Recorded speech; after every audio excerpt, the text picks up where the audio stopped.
Europe 1, il est un petit peu plus de 9h30 et c'est l'heure du journal des médias avec Thomas Hill.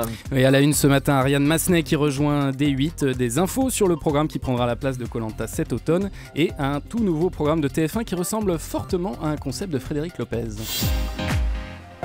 Et on commence donc avec une nouvelle recrue dans l'équipe de Cyril Hanouna sur D8. Jérémy Ferrari, humoriste révélé dans On ne demande qu'à en rire sur France 2, rejoint Touche pas à mon poste à la rentrée.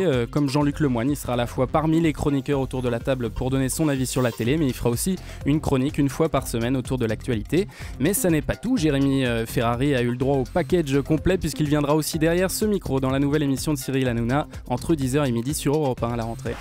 TF1 aurait trouvé le programme qui va remplacer Koh-Lanta cet automne. Oui, suite à l'arrêt imprévu de Koh-Lanta, il fallait vite trouver un nouveau programme qui puisse tenir sur plusieurs semaines. Selon TV Max, ce sera de la musique avec l'adaptation du format néerlandais The Best Singers. Le principe, c'est de réunir 6 à 8 chanteurs très connus et chaque semaine, l'un d'entre eux sera au centre du programme puisque les autres chanteurs devront interpréter ses plus grands tubes. Ensuite, c'est lui qui jugera de qui a été le meilleur. Toute la difficulté, évidemment, c'est de trouver ces chanteurs au répertoire très large qui acceptent de se prêter au jeu. Alors on souhaite bonne chance à Anne-Marc Cassius qui va produire cette émission, mais comme c'est elle qui produit notamment le spectacle des Enfoirés, je pense qu'elle doit avoir 2-3 numéros de téléphone sous le coude. C'est certain. Et moi je propose France Gall qui adore les reprises. Des nouvelles des deux journalistes, plus sérieusement les deux journalistes enlevés en Syrie, dont Didier François d'Europe 1. Oui, Didier François et Édouard Elias ont été enlevés le 6 juin dans la région d'Alep et depuis aucune nouvelle d'eux n'avait été rendue publique. Invité hier du grand rendez-vous d'Europe 1, le ministre de la Défense Jean-Yves Le Drian a affirmé qu'ils sont encore en vie. On l'écoute. Ils sont vivants. Oui. Vous avez une preuve de vie ? On a tous les éléments qui nous permettent de le penser. On sait qu'ils sont en vie et on multiplie les. Mais on n'a aucun contact avec qui que ce soit. Pour l'intérêt de tous et en particulier pour l'intérêt de ces deux-là, je ne dirai rien de plus. Ariane Massenet rejoint D8 à la rentrée. Matinale de Canal+ a été arrêtée. La chaîne cherchait une nouvelle place pour Ariane Massenet. Ce sera sur D8 donc où elle animera aux côtés de Camille Combal la nouvelle émission quotidienne diffusée chaque jour entre 17h et 18h30. Ce programme produit par Cyril Hanouna devrait s'intéresser à l'actualité people. À noter que Camille Combal continuera à assurer sa chronique dans Touche pas à mon poste juste après. Une toute nouvelle émission bientôt sur TF1 avec des stars qui se retrouvent à la campagne. Des stars qui partent à la campagne pour se confier les unes aux autres, une sorte de retour aux sources, le temps d'un week-end, ça vous rappelle peut-être quelque chose? Oui, c'est la parenthèse inattendue de Frédéric Lopez sur France 2. Ah non, attention, non, ça n'a rien à voir, puisqu'il y a non pas 3 mais 4 célébrités qui se retrouvent, donc c'est totalement inédit. Alors ça s'appelle Les Stars au Grand Air, et selon Télé Loisirs, un premier numéro vient d'être tourné dans le sud-ouest avec Patrick Bruel, Amel Bent, Alain Chamfort et Benabar, beau casting.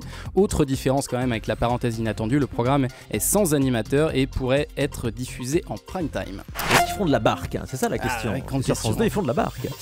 Les fans de la série musicale Glee, dont je fais partie, sont en deuil aujourd'hui. Oui, puisqu'on a appris hier le décès de Cory Monteith, alias Finn dans la série américaine. L'acteur et chanteur âgé de seulement 31 ans a été retrouvé samedi soir dans une chambre d'hôtel de Vancouver.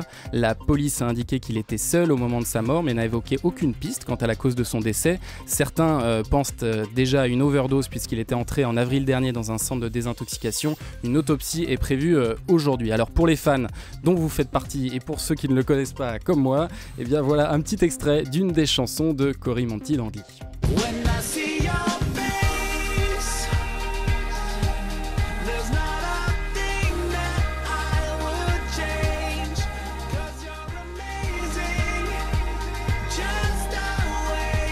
Voilà Cory Monteith dans Glee, puisque la particularité de cette série, c'est qu'il était évidemment acteur, mais également chanteur, puisque c'est une série musicale où donc ces jeunes chanteurs et acteurs reprennent des tubes qui font absolument un carton. La série est un vrai phénomène de société aux États-Unis. Cory Monteith donc décédé ce week-end à l'âge de 31 ans.